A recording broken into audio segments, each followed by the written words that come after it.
Hello everyone. मैं भूषण घाटे founding member and coordinator of ankylosing spondylitis welfare society ASWS।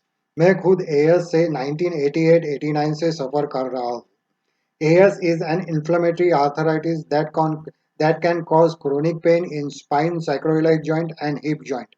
मेरे वक्त रोमेटोलॉजिस्ट करके कोई स्पेशलिस्ट डॉक्टर होता है यह भी पता नहीं था। प्लस हमारे वक्त इंटरनेट भी नहीं था। इसके कारण काफ़ी एएस पेशेंट का देरी से निदान होता था, जिसके कारण डिजीज ज़्यादा एग्रीवेट हो जाती थी, जिसके कारण पेशेंट को काफ़ी सफ़र करना पड़ता था।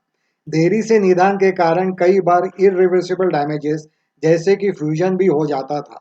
In my case I am neck to ankle completely fused. That means my neck, entire spine, both the shoulders, hips, knees and ankle are all fused.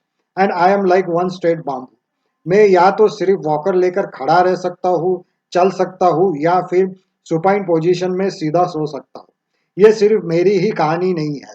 काफी सारे एएस पेशेंट जिनका देरी से निदान होने के कारण या निदान होने पर भी पैसे या प्रॉपर इंश्योरेंस स्कीम ना होने के कारण सही ट्रीटमेंट नहीं मिल पाई है। ये सारी समस्याओं को ध्यान में रखकर हम सब ट्रस्टीज ने एएसडब्ल्यूएस ऑर्गेनाइजेशन की शुरुआत ये सोचकर की है कि हम सब ने जो सफर किया है वो कोई और सफर ना करे। एएसडब्ल्यूएस का हेतु यही है कि create more awareness about AS in general population, reduce the delay in diagnosis for new patient by establishing medical referral pathway, clear myth regarding AS, provide emotional support during the difficult journey to better deal with diseases, to include AS in general medical insurance and government health scheme। एएसडब्ल्यूएस काफ़ी as patient के संपर्क में है और उनकी काफ़ी सारी समस्याओं में से सबसे बड़ी समस्या यह है कि पैसे के अभाव में ट्रीटमेंट अधूरा रह जाता है, जिसके कारण ऐसे पेशेंट का एएस काफ़ी बढ़ जाता है।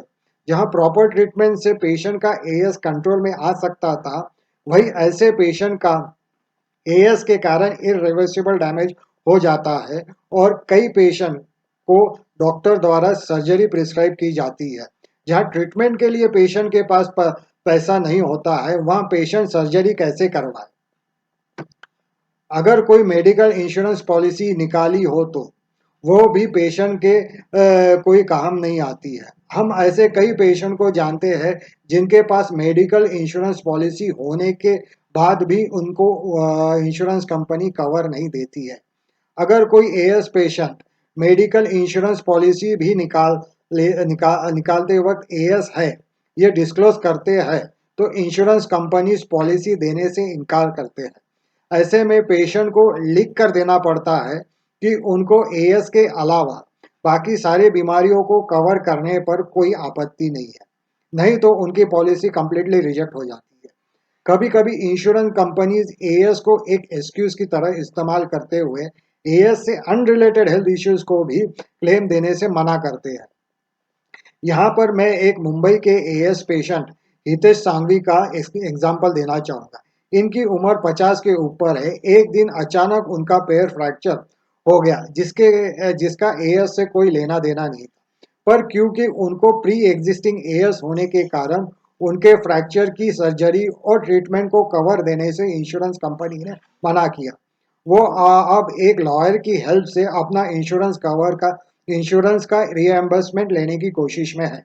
एक और एग्जांपल एएसडब्ल्यूएस के प्रेसिडेंट मुकेश पाटिल जी का भी है।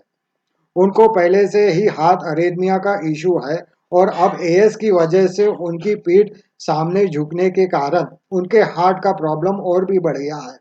डॉक्टर ने उनको स्पाइन करेक्शन सर्जरी और हिप रिप्लेसमेंट सर्जरी प्रिस्क्राइब की है, पर किसी प्रकार का कोई मेडिकल कवर ना होने के कारण उनकी माली हालत मजबूत ना होने के कारण उनका स्पाइन करेक्शन सर्जरी और हिप रिप्लेसमेंट सर्जरी नहीं हो पा रहा है। अगर उनके पास मेडिकल कवर होता तो वो महंगे बायोलॉजिक्स ले पाते, जिसके कारण उनको जीवन में इतनी तकलीफों का सामना नहीं करना पड़ता और ऑलमोस्ट एक नॉर्मल लाइफ जीते।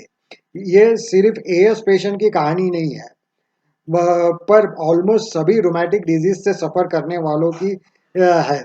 रोमैटिक पेशेंट को या तो पॉलिसी नहीं मिलती है और पॉलिसी मिल भी जाए तो अधिकतर क्लेम रिजेक्ट हो जाते हैं। ऐसा ना जाने कितने वॉरियर्स हैं जिनके पैसे के अभाव में अपनी रेगुलर लाइफ नहीं जी पा रहे हैं।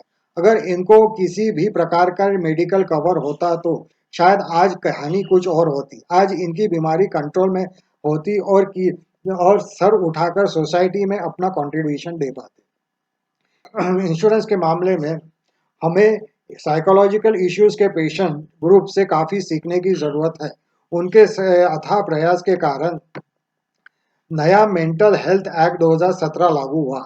इस कानून के तहत इंडिया में पहली बार universal health mental health care को लागू किया गया है।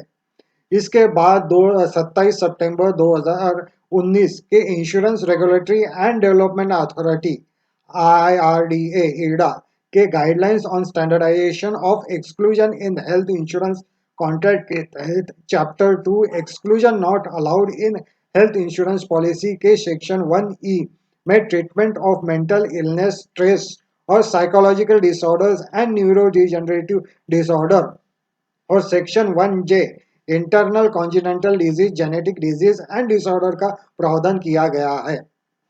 मुझे याद है कि doctor Chandrashekhar, president elect IRA, ने एएस पेशेंट को इंश्योरेंस कवर मिलना चाहिए इसके लिए एक डॉजियर बनाया था और अपनी तरफ से काफ़ी प्रयास किया था। आप सभी से रिक्वेस्ट है कि हम भी ASWS, बाकी रोमैटिक पेशेंट ऑर्गेनाइजेशन और IRA मिलकर संगठित प्रयास करें और सरकार और ईडा के सामने हमारे तकलीफों को एक डॉजियर के रूप में प्रस्तुत करे और उनको कन्विंस करे कि सारे रोमैटिक डिजीज को इंश्योरेंस मेडिकल इंश्योरेंस और सरकार की जितनी भी स्वास्थ्य योजना है उनके तहत लाया जाए। 26 फरवरी 2018 genetic disease related Delhi high court के एक जजमेंट में कहा गया, denying health insurance to those with genetic disorder is discriminatory. साथ में यह भी कहा गया कि right to health insurance is an integral part of the right to health and health care under article 21 of constitution. We can also use the same argument. साथ में ईडा से यह भी अनुरोध करे कि एग्जिस्टिंग डिजीज के लिए वेटिंग पीरियड कम से कम हो, प्रीमियम भी रिजनेबल हो। इस मुहिम में ASWS अपनी तरफ से पूरा योगदान देने के लिए तैयार है। आशा करते हैं कि हम सब मिलकर इस सपने को सार्थक करें।